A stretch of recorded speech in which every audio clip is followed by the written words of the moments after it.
Hello mate, thanks ever so much for clicking on the video. Be sure to subscribe, like, comment and hit the bell notification so you can keep up to date with all our latest episodes that we release. See you on the dance floor.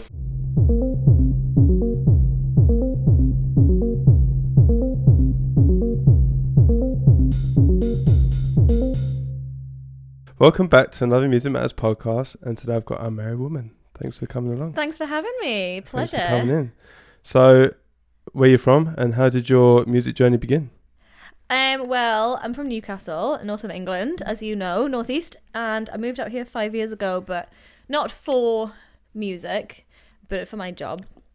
But I used to live in London for a while, and I feel like that's where I just got really inspired by the music scene there. And I have a lot of good friends out there who just have really good taste in music. They'd like take me along to all these like amazing shows that really like changed the way I think. Mm-hmm. That I think when it got to lockdown and I had just kind of been accidentally, as I think a lot of people have, just collecting music for such a long time. You're almost putting a set together in your head for years without realizing it. And I used to go to these shows in London and just be like, that was amazing. It really like taught me a whole load of genres of music I didn't even know I liked. So I'd like go back home and I'd be like doing my homework, looking up these artists and like looking up their sets and trying to see what they were trying to do, how they were kind of taking you on a journey. Because obviously, like, you know, I love disco, so I was thinking like, how do they introduce disco into electronic music set? So when I was like in lockdown, it just felt like such a natural transition for me to go, I need an aim, as does everyone. I'm going to try and do an hour and try and capture that, like, the magic and the intention that those other artists that I really look up to were doing. Yeah. And I just put one together. I was really embarrassed. I was like, kept it a secret. I like bought like a little controller and I sent it out to like a load of people and then I just got booked immediately and I just went from there. Nice. I was just very lucky. Had a really like a load of cool opportunities come my way, but I just, you know, it's like you don't just start from there. You've started from years ago collecting and just being obsessed. So when you do your first set, you've kind of already got all of the music you already would do. It's quite easy to put together. Yeah. So what parties in London then were like, what ones inspired you that stood out to you the most? In what way did they inspire you and what genre was it? Because in London, you know, genres are so far, like there's so many. You can go from jungle to drum and bass to... So did you see that kind of music as well? Or was it just purely like disco and the London scene that inspired you that way? It was very like, it was a lot of techno as well. Yeah. I really learned to love techno there as well. And I remember I went to a night at, what is it called? E1 Studios. E1, yeah. That's a new one, isn't it? Well, it was a while ago. I haven't been there yet. That's a big club. It was like an Oscar ton like label showcase. Oh, okay, yeah. So this is probably, well, it was maybe 2015 or something. And there was like Ben Clark and Steffi and Virginia playing. And I remember that because obviously we were really excited because it was like all these amazing DJs from Berlin. And that was like a big night for me of, wow, I'm so inspired because it was like clubbing in a different way where people who were there were like so excited for the artists. So we're just like going out to get drunk or whatever. It was like, I am excited about which journey this artist is going to take me on. How are they going to... And I was always just excited about how they would infuse disco in, which it wasn't happening necessarily that night. But a lot of DJs in London around that time, like they were doing that and I'd never noticed it before. And there's obviously a lot of like... We used to go to a lot of shows like along like... Is it like the canal? Something like down the Thames?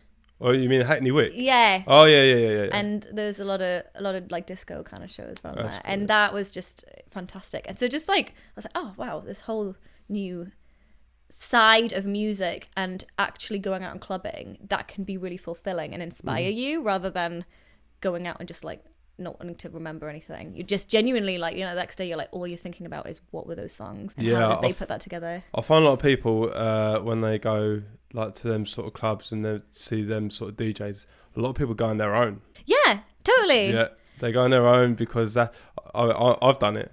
Yeah. People might think I'm a loser, but I've literally gone to the clubs and just gone on my own just because I want to see that artist. It was a totally different side that I think I needed at that point. Yeah. Of realizing like I'm a very social person. I really like to go out and be and have like a really engaging day around like new people and like new music. But I didn't want it all to be around drinking. Yeah. I just found this new side of it, and exactly that. It's the kind of people that draws together who go on their own because they're genuinely really excited about the music. Mm-hmm. And you just kind of start getting excited about, you're drawing like all these like nerdy people who are like, oh my god, what was that sample? I think I know this. And you're telling people what the sample is, and then like, I don't care. I don't know. It's 3 a.m. I don't care. You're like, this song is from that. From what, like, you just creating this like encyclopedia in your head. And it's mad, like, because all the clubs like sort of shut at like 11 o'clock in the morning. So you're like there at 3 in the morning, and it's like starting.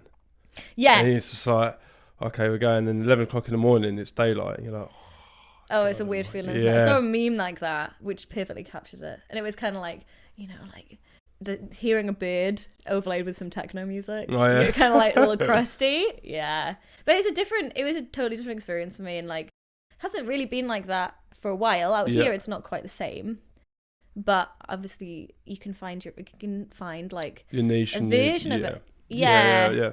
When I moved here, I was thinking, I really miss that. I can't find anything like that here. Mm-hmm. But actually, it is happening. It's just underground. It's a bit more grassroots, which is really lovely. Which is cool. Yeah. It makes it more accessible. So how did you find that then? Like, obviously, you got your inspiration that you got back from when you sort of started figuring it out with the music. And then obviously you moved to Canada, right? Yeah. Yeah. And then when did you start to find, you did your mix, when did you start to find and search out for that niche that you were looking for here? I had some friends from the UK who I think were kind of looking for the same thing, and everybody kind of missed it a bit. They just didn't really say it, Yeah. You would go clubbing, but it wasn't really the same. And I went to a show at the Korean Community Centre, like in...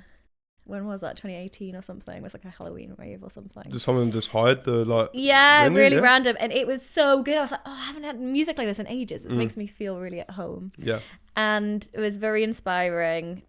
Where did I go from there? I think I just slowly started to. I think Bass Coast was helpful. I went to Bass Coast for the first time, 2019. What was that first experience like? It was bizarre. Oh my Yeah. god. So okay, I think what it is.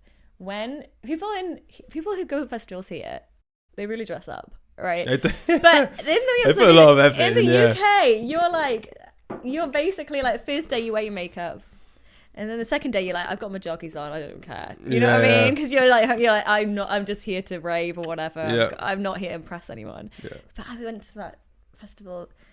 Everybody had all their outfits planned. Yeah. Like, for the whole, and it was fantastic. It was really sweet. But I went again this year. Yep. And I played this year. But this year I felt like I got it. The first time I didn't feel like I really got it because I wasn't letting myself open up to... You just have to just let yourself be silly, I think, to engage at Bass Coast. Do you know what? I found that, right? Because coming from London, everyone dresses sort of a certain way. Mm-hmm. And when you can go to festivals in the UK, everyone buys brand new pairs of like TNs or Air Maxes, brand new white ones. And they're like, these are for 3 days to get totally fucked up. Oh my God. I've lost so many trainers from going to festivals. Yeah. Yeah. And then it's just like, fucking like, I come here and everyone's wearing like hiking boots. But then they're hiking boots, but when they're in like tiny shorts, Yeah. they've got like whatever, and they look fantastic. Yeah. But Bass Coast is a weird one because at nighttime it's like not. It's kind of like the desert. It's like really fucking cold at night, and then can I swear? Yeah. Of course. Okay. Yeah. And then in the daytime it's so hot, and you have to be. I didn't realize that. Yeah. Like I needed someone to prepare. I was freezing my nuts off on the first night. Oh, a t-shirt, shorts. And I bought I bought cheap trainers, but I need arch support these days. So now I'm like, if I went back, I'd be again like ergonomic hiking shoes. Yeah. Yeah, it was interesting, because it's not just about music, because it's like kind of performance-y and everything. Yeah, and you just have to let yourself just engage with it in a way that the first time I didn't think I did enough, because I felt like it was more artists and then attendees or whatever, right? Yeah, and this time it's more like I was like, oh yeah, you can be engaged in it. Yeah. And maybe that's living out here a little. I don't know if I've changed since No, I understand, because obviously we're both in the UK, and the culture in UK is more of a, you've kind of got to keep your status while raving, but here everyone sort of lets go and enjoys it, and just, like you say, be silly. And they both have values, I think. We have both. There's a certain level of cynicism that comes with being British, right? Like that's just like born into you, which I love. Like I never want to let go of that. Yeah. But I'm wondering if it's softened a bit from being out here, because everybody's very like very positive and optimistic about things. I'm a bit of a hybrid now. Yeah, same. But you know, with a bit of an edge. Yeah, it's all good. Yeah, all good. But so I think, I mean, Bass Coast it's like looking into that side of the scene. It's basically like, it's all, if you want to know what the rave scene is like in this kind of part of the world, go to Bass Coast and you can kind of see it all on a platter. For sure, yeah. What was before you got the Bass Coast, the first Bass Coast? Before you went there first, sorry. What was your first gig to get here? Like, what was the plan to get your first like DJ set in Vancouver?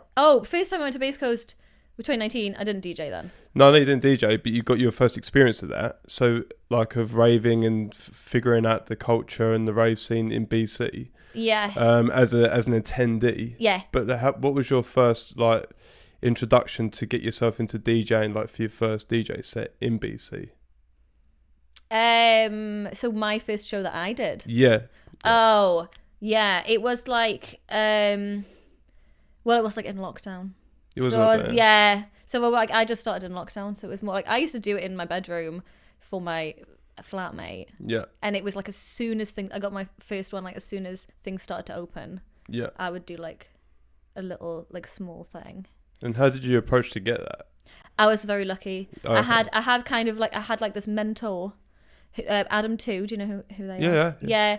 It's from Birmingham, right? Yes. I know. Cleared up. I always get confused. Do my research tonight. When it's not the north, I get a bit like... Yes. So I kind of was just very lucky. Like I had... Obviously I had this excitement and a certain kind of music I wanted. And they were like, love this. Let's get you something. But taught me how... Then we're like, okay, next week we'll learn how to use CDJs. And then like... This is what I would do to change this, and all these kind of things that really equipped me for the next steps. It was just quite like fortuitous, I think, to have somebody like that who will give you feedback really honestly, but not just about giving you feedback about your music, but also about the etiquette, like stuff people don't teach you, how to go about things that might be good for, you know, as soon as you start, everybody goes through that burnout bit. So how to kind of deal with that. Yeah. So I started to just kind of meet people through them, and I was doing a few shows for a while up until I started doing my B-Side radio show, and I think that's what really kicked this stuff off. Okay. Yeah. And how did you got your B-Side radio part of that through Adam too as well? No. I just saw that they would put a friend who's not in music at all just said, "Oh, there's an advert where they're opening a new radio show." Okay. And I said, "Oh, really want to do one?" Because I don't really know what my place is in this scene. I don't really know. I really like hanging out in the techno scene, and I really like the house scene. But really, I just really love disco, and I can't really find it anywhere. Or it is there, but I couldn't really find it. And I love daytime. I love a daytime set. I love engaging with people. So I was like, that is perfect for me. Yeah. And, you know, I was really inspired by... This is DJ on Rinse FM called Lala.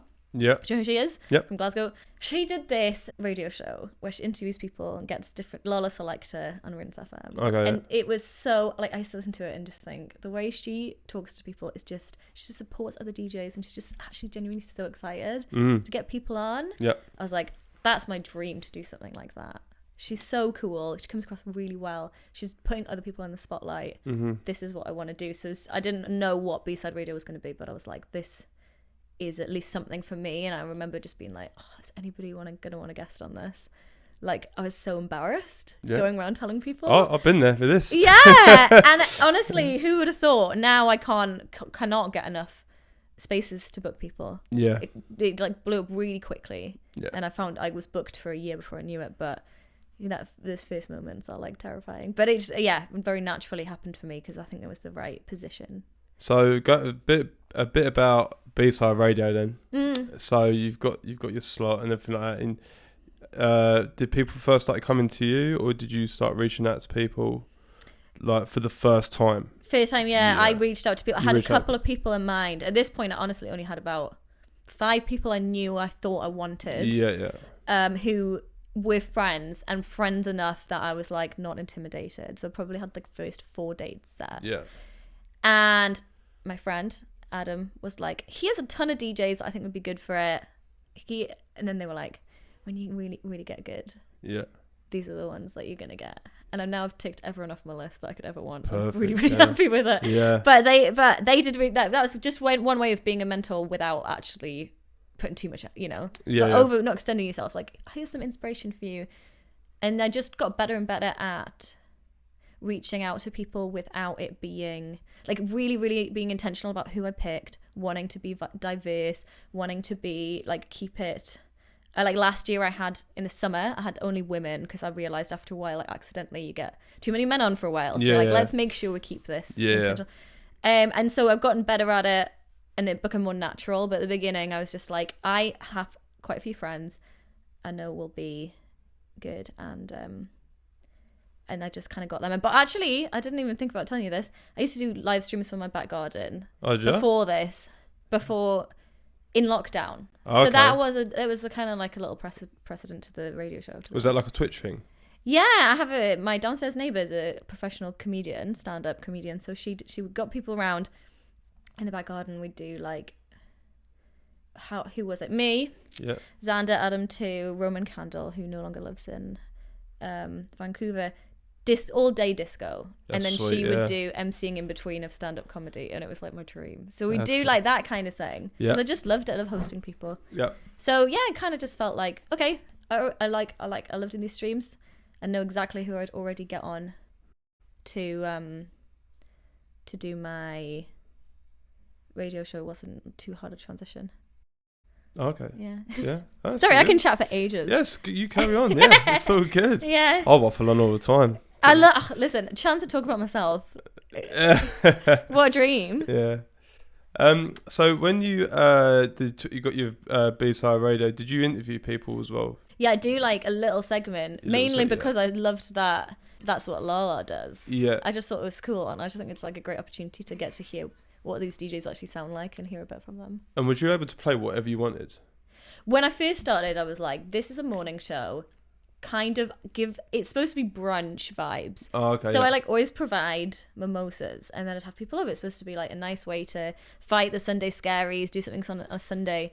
And then I said, well, if you can, let's try and make it lighter. But now I've kind of a bit more comfortable with you want to do, yeah. Well, I actually kind of let people choose what they want, but also it's like I wouldn't have booked you if I didn't like you anyway. So I trust you. Yeah. Whereas at first I was maybe a bit more neurotic about it. And how was it like for the first time interviewing someone when you first started your radio show? Oh my god! So hello, can you tell me a bit about yourself? You go. And people were like, oh yeah, like I could see how nervous you. Like people will say to me now, like, wow, you're different than when you started, because you could probably listen back and see how nervous I was, because I think I'd prepared all the questions, and now I like don't do that, like a bit more freeform. But that's only 5 minutes, whereas this is like long form. Oh no! So you just must have taken a while for you to get. Oh, my first one, I was like, hello, welcome to the Music Matters. Oh my god! And I get off like, and once I stop recording, I go, fuck, that was shit, and I hated it. I know. And then now, I have a beer to chill me up. You're more forgiving. What I used to do is I used to drink because it was part of it. So I'd be like, I'll have a mimosa and I'd get a bit drunk. Every time by the end of the Sunday, I'd be feeling like anxiety because of like post drinking. Yeah. Thinking I've said something wrong. Oh my god! And it would just, now I don't really drink anymore. Yeah. I do, but like I'm not really bothered as much on those times. I'm just happy to host. And I just realized, like, it's not, if you're already not sure what you're going to say, it's not maybe the best way to do it if you're going to get really drunk. Yeah. Then, like, freak yourself out. Yeah. But yeah, no, it's like you just become so much more comfortable, don't you? Yeah, you do. So what equipment did you first buy to start? You mentioned DJ controller. What was the first DJ controller that you purchased? I should have looked up. I'm sure I could find it, but it's like a Serato. It's like the cheapest Serato one. It's like $200. Yeah, I still have it. Yeah. It's like no effects. And you plug it into your computer and it's just like teeny tiny, and I can put it on my bed and I take it everywhere. I've taken it around the world with me. I just like wrap it up in some bubble wrap. Yeah. I actually did a DJ course. I didn't even think about this. Oh, whatever. But that's right. I'm picking your brain, so I start remembering stuff. Yeah. I did a DJ course for like it was at this place called, oh my goodness, I need to find this so I can remember. Wired. Do you know there's Wired Music Labs, and it's in East Van somewhere. And they did, I don't think they're still going, but this was in 2019, I think. I did like a weekend course where they taught you basics of Serato. And they were like, oh, you have to just like, let's put together a half-hour set, which at the time was like so scary. Yeah. And I remember them saying like, we've had people on this course who they'll just learn, and then by this time next year they're doing a festival. And I was like, never. Oh my God. But then it's actually like not actually as hard as you think, right? Yeah. But so I did that, and they just taught us on Serato, so I just bought a little controller, and I do all my mixes on it still.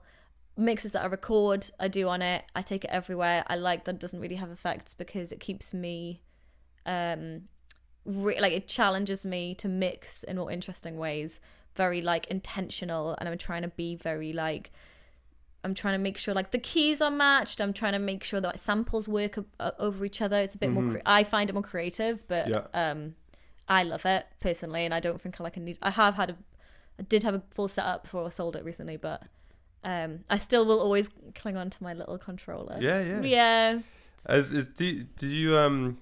Do you plan your sets, or do you just go with the flow of whatever your environment is at? It totally depends. When I was in Mexico in October, I went out to play at a festival run by Golden Pineapple. So she does this she runs this company called The Gathering. They do festivals out there. She used to work out here for Liver's Lost, maybe Public Disco, don't quote me on that, but she did this like really wonderful festival. She also got me booked at a bar in Sayulita, and it was 3 hours, and I had nothing planned. I thought, well, okay, let's just go with it. And the whole thing was just off the bat, and it was such a satisfying experience. I don't do that enough. I'm quite like, I like to plan things as much as I can because I like to know where I'm going. I don't want to rely on the same tracks every time. I get a bit scared in the moment, so I end up going back to the same stuff. So I want to be bringing in new songs.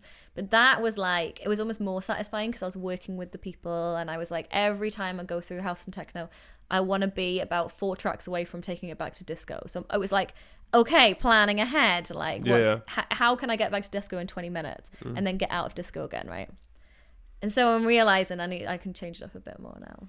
So you play with other genres as well? Oh yeah, like I definitely don't just play disco. Okay, so this is a question I ask a lot of people. Can you go from like say a bit of drum and bass or jungle to a bit of techno, or do you just keep it strictly around the same beats per minute, or I don't really change it up a bit? I've never really DJ'd drum and bass or jungle really. No? Right? Or just any genre, like I'm just using them as examples. Absolutely. I think the biggest people. So when I say I love disco, right? It's basically all I listen to. Yep. But I would basically never play an only disco set because I think that those songs are so special, and the instrumentals and the session musicians and the vocals, like they're so iconic. They shouldn't be too oversaturated with too many tracks to make it a beautiful set that can introduce people to disco and make it something that really shines. It kind of needs to be bookended around different kinds of electronic music. And my favorite DJs that I will always listen to and I'm inspired by do that.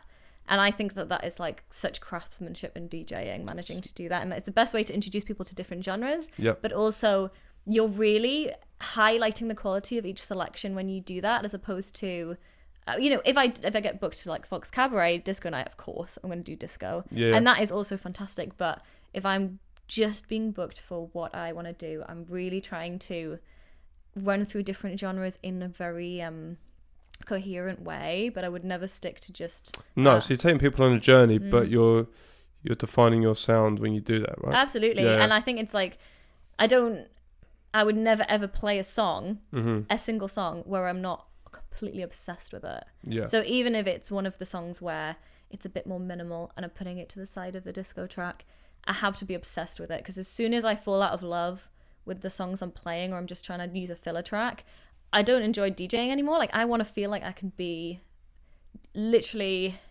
up there dancing and singing to, like, where I'm just in love with everything. That's a bit like Cole Cox, isn't he? He says, Oh my God, yeah. He always wants to be on the dance floor instead of on the decks. Have you seen that documentary about him? Yeah. It's on YouTube. Oh, it's fantastic. Yeah. Such an energy. Yeah. He's crazy, isn't he? I think that people respond so well to you when you... Hey, I was watching the Boiler Room, the Fatima Yamaha one. Have you seen that one? It's like his deck mantle. Yes, I think I have. And he just looks like he's having... I mean, it's all his own music. Yeah. Because it's a live set, but he is just having such a great time. And he looks like he's having so much fun with it. People respond so well when they can see how much you love it. And even if they don't necessarily love the music, when they see how much fun you're having, like, that is what really engages people. It makes it memorable. And sometimes it wins people over to also enjoy the tracks as well. Yeah. Do you think that was like one of your biggest learning curves, was to read the dance floor? Because I think that's a big learning curve was when you start DJing. So learning to read the crowd, like you say, feeling that vibe and energy from people. Yeah. You know, and then that can determine what tracks you want to play. When you're trying to learn, but you don't have really any opportunity to learn, because you're not like, you don't have shows. You're just like mixing in your room. So what do you have to play off then? So when you put a set together, you're like, where do I really go from here?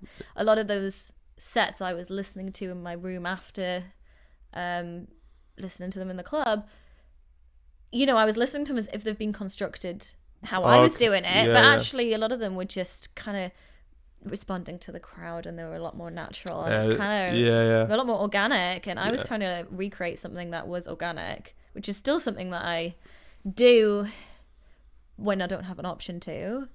But yeah, I think that is definitely something that only comes with experience, and so you have to then be like, okay, I'm gonna fuck up, I'm gonna just put myself out there, just like try that skill over and over again until I don't mind fucking up. It's all part of the process. People still fuck up to this day. No, you're gonna. So you've got to embrace it. Yeah, exactly, you don't have a choice. Like, you have to fail. Yeah. To progress in anything. Yeah. So you just have to do it in a way that's kind of fun. So what advice would you give to people that are starting to want to get into disco? Oh, I think that well, I don't know, because I feel like everyone who wants to get into disco, I feel like you will know, like, for me, it doesn't really, that's just never going to change. I know that I love it, but it's not necessarily the only, it's like, it's not everything I love. I think if you find the sound that you love before you start DJing, it's maybe going to be an easier journey, because you're going to kind of not be worried about the skills you need for other genres. And you're just really going to specifically, like, for disco, you need to be paying attention, I think. Well, this is how I do it. I don't know if this is for everyone. You're paying attention to the moments where there's little changes, there's little opportunities to just drop off into something different. There's opportunity, like, for me personally, when I like to mix disco into electronic music, I'm trying to find the best samples where I can loop that over something and turn it into something a little bit more interesting. Not more interesting, but a different kind of way of using that sample. And playing with loops, finding little parts of the instrumentals that you can play with. It's very different. Right now I'm making a mix for Poppers, which is a techno label. And it's all like hard groove techno, like Ben Sims, Mark Broom, that kind of thing. Very, very different style of DJing. interesting Okay. test, but I just really like that there's something about really challenging yourself to get a disco track. I'd find, analyze it. What are the parts of it that you're really drawn to? What are the parts that could even be sampled? Yeah. And then how could this, like, I really do this. I think, like, I'm making a mix. This mix is characterized by maybe 2 massive tracks I'm obsessed with that are probably disco tracks that are interesting. What parts of those do I want to make shine? And then I like work from like the inside out. Oh, okay. But I don't know if that's necessarily good advice for people. But it might be. Any advice is good advice for someone, right? Yeah. I mean, it might not be some advice for someone, but for someone else, they might be the best advice they've ever heard. So. I mean, there's some really amazing disco DJs in this city who I think that, especially if they are good vinyl DJs, they're going to be like the people with the best advice. Yeah. Do you play any vinyl? I have this year, Yeah. but I'm not like that good at it. But I have. It was more like I was like, right, I'm gonna like get intent on it. So I've just been practicing all year. Mm-hmm. But I'm moving away soon, so I have to sell my decks. Where are you going? I am planning to go to Berlin for a bit. Oh, cool. I'm gonna be in the UK first, go to Newcastle, probably be in London for a bit. I don't really know. I just kind of ready for a change. And Yeah, that's cool. Yeah. So when we know this part, but going into Bass Coast when you did DJ, like how did you approach getting that set at Bass Coast? How did I approach getting the set? Yes. I was well, it wasn't really like the year when people were applying, right? Okay. Because it was like a lot of DJs it was a lot of like cancellations that year from what had happened. Not cancellations. 2020 was cancelled. Yeah. So it was almost like a catch-up year. Yeah. This year they've done a process of like, everybody applies online. Yeah. You submit a mix, but that one was like, it was almost like everybody was already booked. I wasn't booked, but I was kind of like, had been working with the people that run it. Okay, yeah. So I think that they knew me, and like, I think also I'm I feel a bit of a gap in the market because I love the daytime and I'm not really trying to push to be on the big stages at night. I don't know if you know, do you know Studio 338 in London? No. Well, there's a guy I roughly know, and he's a promoter, but he started throwing daytime parties at Sundays. In the early like sort of 2014, 15. Mm-hmm. And he said like everyone's out raving at night, but no one's actually partying on a Sunday throughout the day. Yeah. So then he started Studio at 338. He started the Abode project, or the Abode brand, and he started throwing day parties just on Sundays. So people were coming out of clubs and going straight there. Yeah. And then just chilling the whole day. People were dancing, but they had like the picnic tables, you know, and everyone's I just would like, not be surprised if I'd been there because I used to get taken to a lot of places. Yeah, it's just off the motorway. Maybe. Yeah, you might have been there. Studio 338. My time there was like, my friends would take me to shows and I would just be like, I don't care, just like take me wherever, like, I don't know, I'm not looking at the DJ. Then I came out here and I'd be like, say to my friends, oh, I'm going to see so-and-so. They were like, you've seen them 3 times. I'd be like, oh, I didn't even realise. Because I don't really like plan. I like other people planning. So when I go to a festival, I just like, somebody else take me around. I don't even mind if I miss the people I want to see. I just want to have like the most chill, easy time ever, and I'll be in a good mood. But yeah, I mean, exactly that. Like, everybody wants. A lot of people dream about being a DJ. Their picture of their dream is being late night, big stage, I think. Yeah. And if it's not something, if you're somebody that gets really thrilled about a daytime set, and I'm just like very fulfilled by that, you kind of like, there's a bit of a gap there of people, you know what I mean? There is, I like daytime sets. Yeah. I do. Like when I used to go festivals, the daytime like festivals, where they go day and night, but throughout the day, some of the best sets would be there. I went to Field Day a few years ago in London. Have you been that one? Nah. That was really good. It's just like one day, so it's very accessible. I don't even know, like, I can't remember where it is. They still do it now, but that's great. I mean, you're just like, that's another one. You're kind of like, it's mainly about the daytime. just a nice little day out in London, but you're at a festival. Yeah. It was a nice treat. So your set was daytime at Base Coast, right? It was 2 p.m. 2 p.m. The Cantina, yeah. It was right before the Boiler Room. Oh, was it? Yeah, so I kind of opened for them, and then I was always joking, like, I'll just go a little bit longer, and then I'll get on the Boiler Room. I was joking, but it did happen a little bit. Did it? Yeah, so I'm like, if that's the closest I ever come, I'll be fine. Like, I'm just on there. You can just put in your DJ resume that just a still with the logo in Boiler the corner. Room. Yeah. Yeah. I was really, really pleased and, like, honestly really honoured. That's a very special honour. I really felt. Yeah.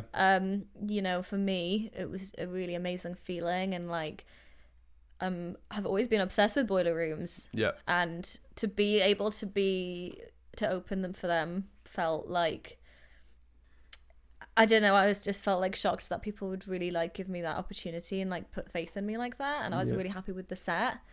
Yeah, it was a dream. How was it? Was that your first ever festival that you played? Yeah, I have played, like, one of those, you know, people do, like, small little baby Little ones raves. in Squamish. Oh, yeah. So I did one of them. And that was, like, I remember doing that little miniature one, 50 people or something.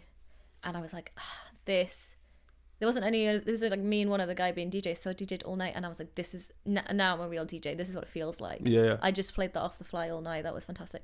So yeah, but Base Coast was like a proper, wow, this is a festival. Yeah. It's fantastic. The whole thing, start to finish, I wouldn't change a thing. So how was it when you're about to walk up to, did you plan your set? I assume you planned your set? Yes, to the letter. Yeah? To the second. Yeah, so you planned your set and then you go up. Was there a lot of people in that area at that time? Tons, because I don't want to say the name of the person before me because I can't totally remember it, so I don't want to get it wrong. But the person who was one before me was someone who's played there for many years, and people go out for that. I had been really going around telling everybody, you better be there. Yeah. For my set. And Yeah. I was, like, shaking. I love a gin and tonic before a set. So I had a gin and tonic. I was just sitting there, like, terrified. And I didn't really see any of my friends. But I saw, like, a couple of people. I was like, yes, okay, it's all for them.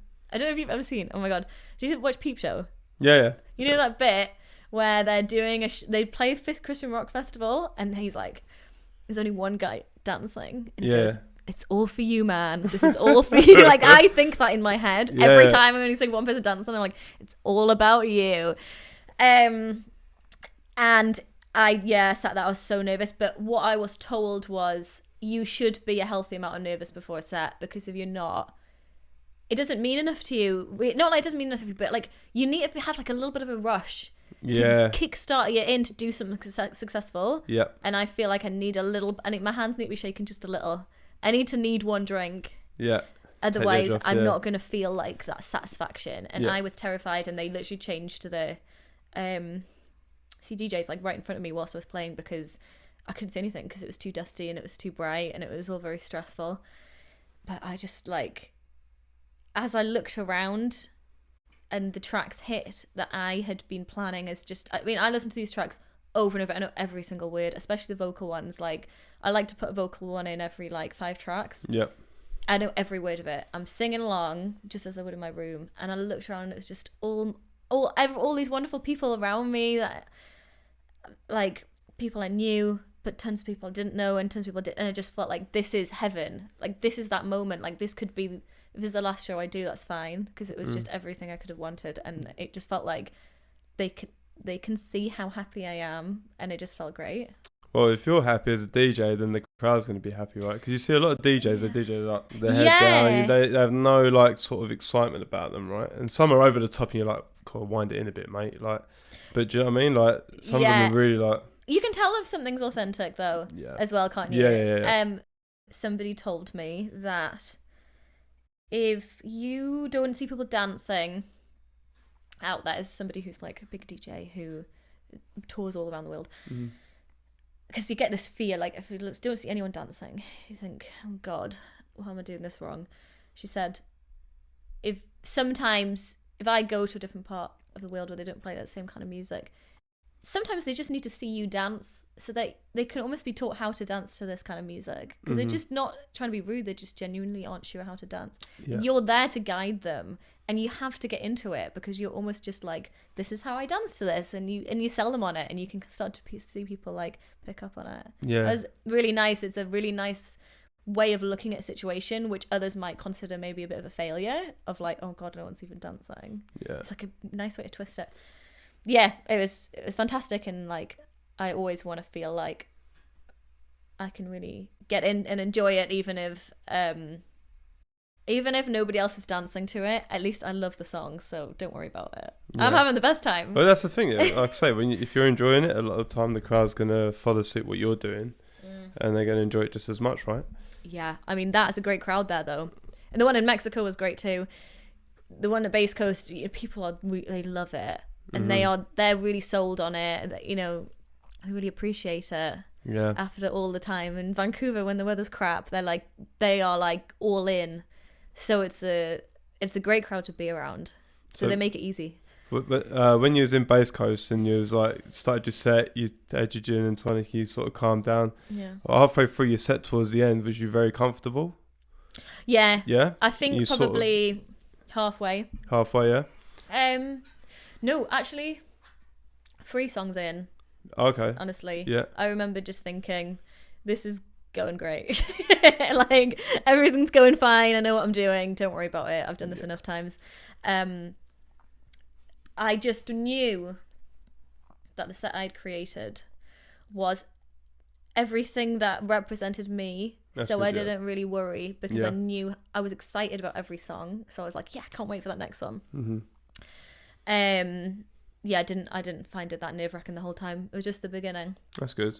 And how would you describe the sound that you started from when you first started DJing to what it's like now? Oh wow, yeah, it's so funny, because when I first did my first set, and I was like, oh, do like an hour, I basically was like, this is what I would do if I was doing like my boiler room, right? Yeah. But I'd never DJed before, so it was just like essentially everything I collected over the last 10 years like thrown together. A lot of different genres. Now I'm a bit more refined in I think you have to start with a certain taste. You have to get lost a bit and lose your way a bit, and start listening to stuff you don't actually necessarily know if you like, and then you have to go back, I think, to your roots and the stuff that I when I did that, I went, oh, I think I like this. Let's start collecting music, and I started collecting and realizing, like, do I even like this? I don't even know. Like, what is my sound? Yeah. And then I went back to the beginning, and I went, like, now let's look back. What do they call it? It's that graph, right? When you learn something, where you go, oh, this is really easy. You pick it up really easily. And then you go over it happens with everything. You go down that like slide, where you just go like, oh my god, I didn't realize how much I didn't know. Yeah, like you peak straight away, then you're back down to, and you start creeping up, right? Yeah. It's like more informed confidence. I've got that in everything, right? Got that in my job as well. Like, been working in the same field for 10 years, same thing. It happens with everything, and I think when you start something like this, you go, oh, that's great. I know exactly who I am. You said, like, an identity crisis. In order to kind of overcome that and build that informed sense of confidence that's a lot more sustainable, you need to be looking back at those people that originally inspired you, but you're looking back at those sets from a different perspective now, and you're really seeing what they tried to do. It's not as surface level as you thought originally, which what I thought was just like, oh, they've just got a load of random songs together they like. No, they've done something where they've actually built on huge library and taste. Yeah. And now I'm a bit more careful about how I build a set. I have to love every song. I didn't used to feel that way. I have to, even if it's minimal, even if it's house, it's all got a certain kind of sound to it. And I challenge myself a bit more. I try and play songs that I'm not worried about unquantized songs. I kind of like I'm like, if it's there, I'm going to play it, and I'm going to do it in an artful way. And I'm not going to rely on just doing edits where I can rely on Okay. you know, house version mixes of disco. Oh, okay. You know, yeah, I'm gotcha. going to do something a bit more gritty. Yeah. I'm not going to shy away from like the long instrumentals or like playing an extended, more kind of like house electronic that's been like playing that out for a while. I'm not going to worry about that so much. I'm just going to like really enjoy it. Yeah, I don't really know if that was an answer. I don't remember the question. That's all right. Oh yeah, no, it was just a bit. Yeah, I think it's the same with everything. It's not that I've lost it. I already knew what I liked, but I've refined it a lot, and I'm not like betraying what I love as much now. Okay, cool. Yeah, That's all good. I imagine I'd said that at the beginning. We'd be saving a lot of time. Have you got into any producing yet? I actually did a course on Ableton, and so I'm just like getting the basics down. Okay. Because I just feel like it could be. I just like it seems really fun. You know? Yeah. I have been challenging myself since I did that course to basically just do a few mini edits of songs that I have always wanted to play that I find a little difficult. So I've been making little like kind of micro edit versions of them, and that's like my first challenge for myself. Yeah. And then after that, like I said, I'm trying to make this mix of like a more like hard groove techno, and I've been, as part of that mix, really looking into the way that they sample. Yeah. And the way that they sample, when I say they, I mean kind of like Robert Hood or like Ben Sims, Mark Broom, Ron Bacardi. Like they sample in a really artful way where they're very very choosy about the sample they use. They don't overuse it. They're not oversaturating it. I think it's really, really special. So I've been trying to pay attention to how they do it. Yeah. And I have like a whole load of songs, like I said, like when you're starting to DJ, I've got a whole load of songs that I've kept that are like one day to sample. So if I want to sample something and like kind of get into that, I've got all of them there. I just need to find out how to do it. So I'm trying to get into that too. So I've been trying to learn from some of those and like trying to break down some of the ways that they think. And then hopefully I'll be able to produce something. But I think that's good you did with regards to, you spent years trying to find, keeping songs and finding your sound and what you like. Then you started DJing it, and now you're learning producing. You can incorporate that sound that identity you've been trying to find 100%. now into your own sort of productions now. When I do mixes, I always try and take samples of songs and layer them over, take vocal samples, or it could be instrumental samples of disco and soul, layer them over electronic parts of it, and I try and do that as little experiments for myself. But it's like a mini microwave producing whilst you're mixing. Yeah. Which means that now I'm trying to think about, how would I make a song? I already know in my head exactly the kind of thing I'd like to do, because I've tried to do it a million times in small little ways. Not that I'm saying it's that easy. I don't know, but it's like I already know my sound, I know inspirations, I already have all of that there. Like my identity hasn't quite, I'm not trying to figure out what I would want to make yet. Yeah. Mind you, I don't know. I can't be an expert on this. It's I don't know anything about it. I don't listen to my stuff. It's a blank canvas, right? When you do it, and when I also find that when you do production, you also, when you come back to doing DJing, you understand like structure of tracks, which can help you mix a lot more. Interesting. Yeah, that's what I found. So, you'll know when breakdowns come a lot of the time when you see tracks, but when you start producing, you make them tracks. That's when you start to. I think that is such a nice way to look at it. What an interesting reason to really engage with producing, not seeing it as taking away from DJing, not because you're not doing shows necessarily, but just to learn more. It's kind of nerdy, which is fantastic. Yeah. It's shows that you're really engaged with it, how excited you get about the way a song is created, even when you're DJing. It's well, they really like music. Yeah. And that's the best thing. Yeah. And when you start learning production, I find that when you do listen to DJs play, you'll go, I like that sound. How do they make that sound? That's really cool. Yeah, do you know what I mean? Yeah, and then some producers, they actually make tracks for just the DJs. So the outro will be just kicks and hats. Yeah. So they can play around with them and chop them in and out. And then so that's like I say, now you've like learned, or you've figured out the sound that you like when you produce. You know, you've got a sort of a head start. Hopefully it'll be a very smooth journey, and oh god, you have to go through that thing though where you have to be crap at first, don't you? You have to be okay with being shit, and be humble about it and be all right with that, and then just go through it. So I have to go through that stage first. But I think if you get into music at all or DJing or whatever, you're already the kind of person who is like thinking, how do they do that? How can I do something like that? Twist it a bit.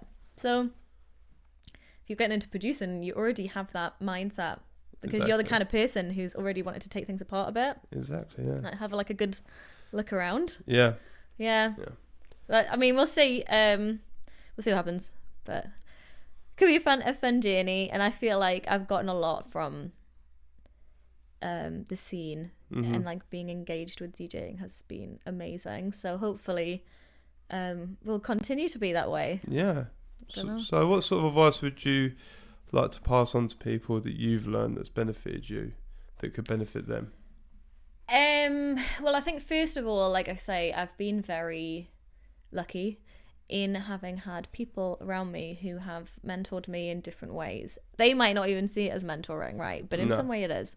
So I think that first of all, if you are getting into it, I think this is really amazing part of the community and music scene, which is, you know, paying that forward and having that as part of being given like lessons and things, advice.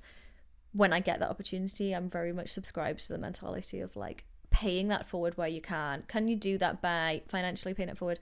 Can you do it by giving opportunities to people? Can you do it by being part of the community and facilitating a safe space? Or just like passing on some skills? Like that is a very special thing I try and recognize, and I'm really trying to find ways, because I've benefited like massively from people doing that to me, and a lot of the time I'm thinking like, why are they giving me this advice for free? That's amazing. So I think really recognizing the ways in which you've been supported, because I'm amazed by how welcoming it is. I think that for me, some of the best shows I've had are ones where I didn't actually even know any of the DJs. I didn't know the people that just like reached out to me to book me. It was a massive risk. I think like taking risks like that, being open-minded to different kinds of events, not being worried about getting an opening set. An opening set is fantastic. You're basically getting paid to practice if there's no one in the room. Like no one's too good for it. It's like a really fantastic opportunity. Not trying to just bypass that to try and be the headliner. Embracing opportunities of like, come and open for us. Just keep doing that. Because that in itself is like fucking great. I don't think you're too good for anything. Just like really engage in opportunities that you wouldn't otherwise do, because they can just be so rewarding, and you meet lots of different kinds of people, and you go on this journey where like you didn't know where it was going to take you, and it only happens when you stay open-minded and you stay humble about things. And I think like also like we're saying, like just you are definitely going to fuck up. You absolutely are. You don't have a choice. So just embrace that and like try and do some reflection every time on like you know, your failures are always like a stepping stone to like opening your world up, aren't they? I think that I think like big thing as well, I think to stay sustainable, because I've been quite engaged this year in the scene. I think do some reflection as you start to get more shows and get booked more. This maybe isn't that helpful advice for people who are just trying to get DJ. It could be. But do some reflection as you build your identity and you get booked more. Try and measure that with what is the extent to which I can engage in this scene healthily and social media healthily without burning out, compromising myself, compromising my values, and actually enjoying it. And like really try and like tap into that identity that you have, because like you know how you work, and if you're going to be sustainable at something, you can't be overdoing it. You just need to be taking your pace with it. So I think like just try and recognize that, and you know, because the thing is, it can be fused with a party scene as well. So it'd be like paying attention to how much can you be engaged with it Yeah. on a level where you can meet it at your own extent, where you're actually going to be enjoying it, and you're not going to get to that point where you're just feeling burnt out. Everyone can see that you're exhausted. You know, you're going to be kind of checking in. It's just like balance, really, isn't it? Mm-hmm. It's just balance in life, really. If you're working a full-time job and you're doing that and you're doing this, it's just balancing it all the right ways that's best for you. Yeah. You know? It takes a while, though, to get to that point, only from experience. Yeah. And then when you kind of go, I think I figured out how many shows I can do, how much I can drink if I go out and do one. How much can I do that? It takes experience to kind of realize that. You have to kind of figure out slowly. But when you have done that, you can start to kind of have a really sustainable engagement in the scene, which is like on your level and is really enjoyable. But it takes a while to get there, I think. I think everybody I met has got to that point where they're like, I got really into DJing and now I'm just like so tired of it or whatever because I've been doing so much and falling out. And they have to take a little bit of a breather. Yeah, or the age kicks in. I wouldn't know. So what are your future plans then for your DJing career? Well, I'm moving away. Yep. But I have spoken to Jamal, who runs B-Side. Do you know Jamal? I think I do, yes. I think I met him at one party. Oh, he's so lovely. Yeah, I think I did. He's quite tall, right? Everyone's tall to me. Oh. Yeah. But he's got big curly hair. He's lovely. Yeah, I think I've met him at a party. He is heart and soul of that radio station. He's I think the reason why B-Side has grown so well, because it's just like facilitated such a nice space because of his personality. It's like only good people allowed. This is a community. Sweet, yeah. Lovely. So I think you should get engaged with that because I feel like it's just beautiful connection to be part of. But I think we're going to try and live stream from Berlin to B-Side hopefully, so we can keep doing shows there hopefully. If you need any help on that, let me know. I probably will. I'm sure I will. No idea, but I've got all the gear. And then I think that we're going to try and do that because we've got this connection there.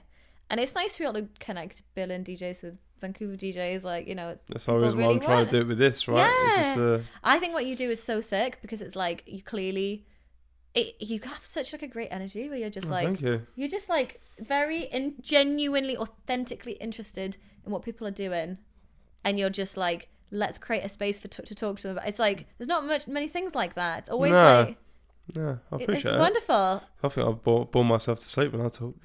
Not at all. Well, it's very approachable. Oh, that's good. Yeah, and I'm a huge fan of it. I think like there's not tons of things which are like I know, but like conversation based where you're actually getting to know people. It's really taught me a lot about people. I've been listening. I appreciate it. Thanks very much. Yeah, because a lot of people play those tunes and they do like you say a 5-minute clip of like when you listen to Radio 1. It was like my thing actually. That's but what I do. but I like to dive in a bit deeper. Oh no, I love it. Yeah, so totally. I think not crushing on your B-side. No, I know you're not. I was taking the piss. Yeah, good. Yeah. No, well, honestly, it's an easy way out. 5 minutes. Yeah. In and out. You don't have to. There's no room for failure, which is great. Yeah. But it's you need like long-term conversations.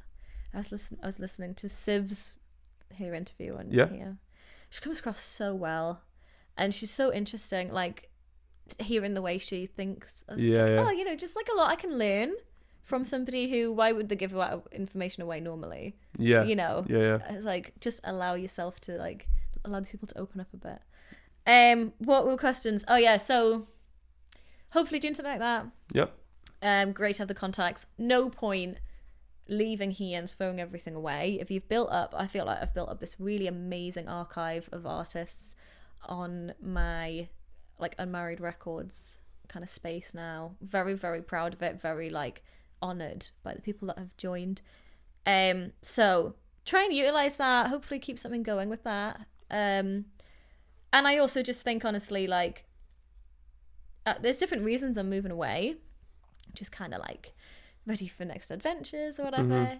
I kind of feel like maybe I have to look at it like maybe I'll never get a show again, right? But that's okay. You just kind of go, well, if this is what it is, that's fantastic. It's been a pleasure. But the internet connects us all anyway. Everything's done online. You know, if I move back to UK, which I don't think I will, but if I ever did, put it on air. Yeah. But if I ever did, you know, I know that online I can still do stuff, right? Well, use what you have. Don't get ahead of yourself too much. Here, this is another thing I would say to new people. Every show, treat every single show and opportunity like it is your best opportunity ever, like it's your last. You know, it makes you take it seriously. It makes you really like, even if it's just a tiny one, and maybe the last one you did was Bass Coast and you did a little one next. This is the special one. Maybe it's the last one I ever do. Maybe it's like you put it all in there, and you'll still be proud. It doesn't matter what the show is. Like it's a job interview. Oh my god, that's so depressing though. Is that a thing? Is that a thing they say? Treat it like it's a job interview. Oh god. When you're a job interview, you put all your best motions forward, didn't you? And you dress the best, and you. That's probably not. We're trying to get away from it. Don't listen to that analogy. That's shit. Yeah. Yeah, I guess you're right. Except that in a job interview, you're like quite nervous, aren't you? Whereas like when you, it's more like it's like job interview is like, oh, there's potential there, but with a show, it's like, this is my I don't know. It's like you're there. You've succeeded. Just enjoy it. Mm-hmm. You know, you got booked. Just embrace the moment. Don't worry about if it's leading to something else. Don't worry if you get the job. You know what I mean? Just don't worry what your next steps are. Just enjoy that moment, because plenty of people have been bedroom DJs for 10 years and never had a show, and they would dream of something like that. Yeah. So if you're opening for something and you don't even really have anyone there, and you're thinking, oh, for God's sake, like I was at Bass Coast and like, you know, everyone was listening to my stuff, and now like no one's listening. Like, don't worry about it. Yeah. You're getting paid. You love this music. And you're like, you got to this place that a lot of people wouldn't dream of. Just like embrace it, bring it all, and then just don't worry about the future. So like if I'm kind of like, oh, okay, I'm moving away, like I could think about all these things I want, but really I just think, you know, I'm doing this final going away party all day. You should come all day at B-Side Radio. I got my invite, bosh. I can't take it back now. 26th of February on a Sunday, all day. It's like 11 till 5. Yeah. Me, Dane, Max Eulis, Prosumer, Aisha Q, James Hearn. Basically my dream lineup, right? Yeah. I feel like it's all day disco house, like incredible. I think like I could never have dreamt of having that kind of lineup. I feel like I've done everything I needed. It's amazing. That's good. I feel very grateful. So to have these dreams ahead of me of what I'd like to do, but really like we'll see what happens. So you mentioned you got Unmarried Records, right? Yeah. Yep. Yeah. What got you starting that? Like, how did it, you know, grow into what it is now? What got you behind the idea to start it? Yeah. Well, I mean, right now, so it has just been my radio show. Mm-hmm. But really, I was like, I like the name Unmarried Records. I don't want anyone to take it. So what it says is, somebody said to me, they were like, oh, you have a record label now? Yeah. I was like, oh, wow, this makes people treat me really nicely. Yeah. But there's some authority around it. Oh my God. But I really like the name. I'd love to do something with it. I have a huge amount of like, you know, I'd love to get into producing. I'd love to see where that can go. Yep. Right now, it's more of a kind of, it's not a placeholder name. It's a mix series. Let's say a radio show to mix series to who knows what. It's more of a shell company. Yeah. Okay. Gotcha. And so we'll see what it kind of morphs into. I'd love for it to be a record label one day. Yeah, that's cool. But really, it's just like a little brand at the moment. And we'll see what happens with it. But everything starts where it's got to, and then it grows from there, right? I mean, it's amazing, isn't it? When you must have seen like things that started off as really small, and they just kind of like start out like club nights or whatever, or little festivals. Mm-hmm. And you just watch them grow over the years. Yeah. Not that that's what's going to happen to this, but it is kind of amazing, isn't it? Yeah. Watching like the evolution of things. Yeah. But it's consistency. You got to keep at it. It is. You got to keep at it, and that's the thing that I've learned is, even with my own music, like I've failed myself so many times over the years because I haven't been consistent. And I've seen people who started the same time when I did, who are now some of the biggest brands like Solid Grooves, right? You know, and it's just like, I wish I kept going, but they did keep going consistently. It took them 10 years, but they kept going, and I think that's one of the biggest things with DJing and anything like that. Well, I think it's like also like bite-sized pieces, isn't it? It's like you know, if you're looking for it long term, if you're looking for sustainable goals for endurance, what you're trying to look at is endurance. You don't go to the gym for an endurance set and choose the biggest weights. Even if someone around you has bigger weights than you just go, I know what I can do. And you do that. Take it in small pieces. And you don't worry about what anyone else is doing. You just go, no, just concentrate what I'm doing and just like keep going in small pieces. And that is your kind of like tortoise and hare vibe. Not that reflects on you, but I mean, that's the only way to build a sustainable and enduring brand. Yeah, and that goes hand in hand with, like you say, with the warm-up sets. Keep doing them. Yes. And then eventually, you might have had one good one, but keep doing them. Yeah. It's a good thing to practice new tunes, mixing new tracks together. It's a testing ground, right? And people are noticing as well, because when I'm passing my radio show over to somebody, and can you reveal who that is? Her name is Ray Roots. Ray Roots? Yes. Really lovely. But it's like somebody who she's been doing her Instagram tune of the week, every tune of the week, tune of the month, something like that. Okay. She has just been like kind of living her own brand. The consistency at which I have seen her post that she doesn't even care if anyone's looking. She doesn't really care where it's going. Yep. There's something really like sells you on that. See, you really I'm drawn to people who are really dependable and really like show like they're just consistent in what they're doing. They're not really worried about anyone else. It really like sold me. I was like, I really want her to have this show for other reasons too. But I was just like, she has really won me over in that. I think that when I was doing this radio show, I wasn't thinking about bookings. I got booked a lot through the radio show. People who would reach out to me being like, oh, I heard that you talked about this on the show. I'd like to book you. If you're not making it about trying to get people to notice you, but you're just really enjoying the experience, and you just keep doing your opening sets and you just keep enjoying it. People notice, they like to be around you, they like the energy. Don't worry too much and stop comparing yourself and stop worrying too much about those big goals. And instead think about like how far you've come and how you could never have dreamt of doing this a few years ago.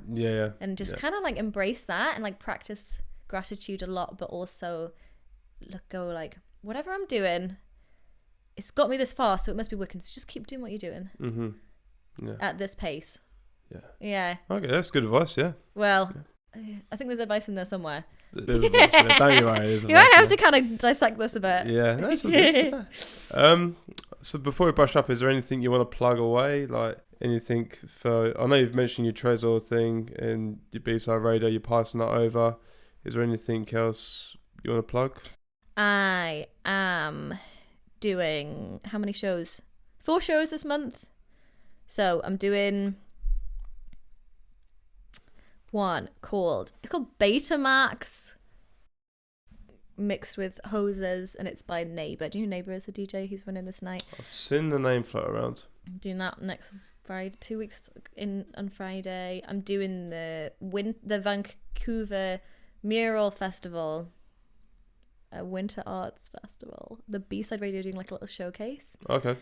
So that's on the 24th. So sorry if I get these dates wrong. Might be the 25th. I'm doing Leave Us Lost this month, which is lovely. I've done that. I've done a couple of those. I've done one of them. They're always really great. Who runs that? It is Tess and Derek Vinnuck. Yes, that's it. Yeah. They've been doing them for years. That's right. Yeah. Yeah, so I'm doing that, and then I've got that final all-day show, which I'm really excited about because it'll be really special. Like the whole vibe is like, show up when you want, show up for a bit, don't have to stay the whole day. It's a leave and do, but it's also just like, 3 boiler room DJs on one day, pretty fantastic. Yeah. Plus me, future boiler room DJ. Well, yeah, you little bit. Yeah. Yeah, you got the picture. I'm like an 8th. Yeah. Yeah. So I'm gonna start, and then we'll just have, and I'll provide alcohol for people, and then come along, and it's free, obviously. And sweet. Yeah, I mean, just like really fantastic, great talent. Love the DJs that are playing, and those are the shows I'm doing. And then what else am I doing? Not really anything. Just keep an eye out, I guess, for me to blow up in future in Berlin. Yep. No, future or just myself, space. Yeah, I don't know. We'll see. I'll try and get something. I don't know. I'll just try and be like, just enjoy myself. Like, just get involved with the people. Yeah. Get involved in the UK scene. Just kind of like, I don't know, entering my 30s. So just ready for new adventures. Doesn't really matter if it's necessarily DJ related, just been wonderful to be part of it. So anything that comes my way would be a blessing. But that's my plug is basically the next 4 shows this month, basically. Wicked. Yeah, and then drops off. Nice one. Yeah. It's all good. Yeah. Nice one. I appreciate you coming on. Thank you for having me. It's been great. a pleasure. Yeah. Yeah. You've enlightened me of a lot of stuff that you've been doing. Have you learnt a lot? I have learned a lot. Yeah. I mean, Can't knock it. It's just, it could go everywhere. It could go on for hours. We could. But you want to go raving tonight, didn't you? Yes, I am going to the Weirdos Inc. show. Yeah. Weirdos Inc. are very cool and arty people. Guy from Bristol. So it's like artsy. Artsy, yeah. So like they have like visual arts happening at the same time. Oh, that's cool. So it'll be a really cool night. So I'm going to that tonight. Yeah, that's about it. Yeah. Yeah. Okay. Thanks very much for coming on again. Thank you for having me. That's all good. It's been a pleasure. Yeah. Safe journeys in the future. Yeah. Well, maybe I'll see you at B-Side. I'll be there. That'd be wonderful. Yeah. Yeah. Bring your mic. Do some little. Bring my mic. Do some little in-crowd interviews.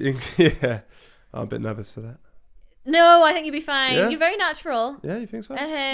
It's funny, isn't it, when people come on my show, like different DJs, and they're like very, very cool, and then you get them, like, because you only see them behind the decks. Oh yeah. And then you interview them. Yeah. And you're like, you see, because you never know what people are going to be like. And they've all been very good. Yeah. But everybody gets a bit nervous behind the mic because it's not like normal for them. It's the same like with this actually. Like when I see people DJing, I'm like, and I look at who I want to sort of get on and stuff, and then I'm like, I see them in person, and they're very nervous, and I'm like, you throw all your hands up and you party hard and DJing. Yeah, I know. Do you know what? I think that a lot of DJs are like that. Yeah. They're like the people who didn't really want to get engaged in the party, so they went to the party, but the DJs they didn't have to really like. It's nerds, isn't it? Yeah. It's a lot of like nerds who just like obsessed with music. Yeah. I don't know. Not everyone, but yeah, it's kind of funny. It's lovely. I love seeing that. I love seeing like the nerdy side behind DJs who like are all cool and stuff. Do you know who's really cute? Patrick Topping. Yep. Oh my god. Who's from Newcastle? He's just done his thing in Australia, and his own brand showcase trick. His freaking Instagram videos. He takes these videos where he's like outside a club and he's like, oh, I'm here. It's like, oh, it's amazing. He's like just so sweet and just like so happy to be there. Yeah. Very lovely. Ugh. It's adorable. Is that what you're going to do when you're in Berlin? Yeah, I'm going to do it like right outside the fence of Berghain. Jordan in Berlin. Oh my god, yeah. Well, That'd be a good one.